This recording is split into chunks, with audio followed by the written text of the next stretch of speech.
বন্ধুরা, সূর্যের আলো শুধু শরীরের জন্যই ভালো না, মনের জন্য কিছু মনে করে। তুমি দেখবে আমাদের শীতকালে বলা হয় একটু রোদে বস, আমরাও বাচ্চাদের বলি ছোটো থেকে, আমরা যেহেতু শুনে এসেছি। আর রোদ যেমন শরীরকে চনমনে করে, তুমি মনকেও চনমনে করে। দেখবি একটু আকাশে রোদ দেখেছি না, মনটা ভালো লাগছে। মানে সকালবেলা উঠে না ওরা ওয়েদার দেখে ডিপ্রেশনে চলে যায় সবার মন, আমার মন যেমন তোমাদের মনও তেমন। কিন্তু সূর্যের আলো, একটু আলোর ঝলকানি দেখলেই দেখবে আমাদের মনে হয় যেন আমরা আশার আলো পেই।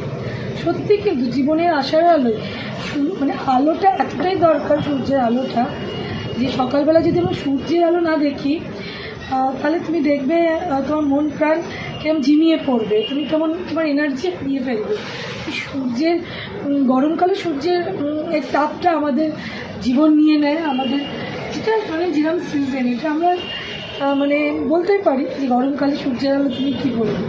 তখনও তুমি দেখবে গরমকালেও যদি সূর্য আলো না ওঠে, কোনো দিন যদি মানে বৃষ্টি হয়, ডাল ওয়েদার থাকে, আমাদের মনটা ডিপ্রেশনে চলে যায়। তাই আমাদের জীবন শক্তির জন্য সূর্যের আলোর খুব দরকার।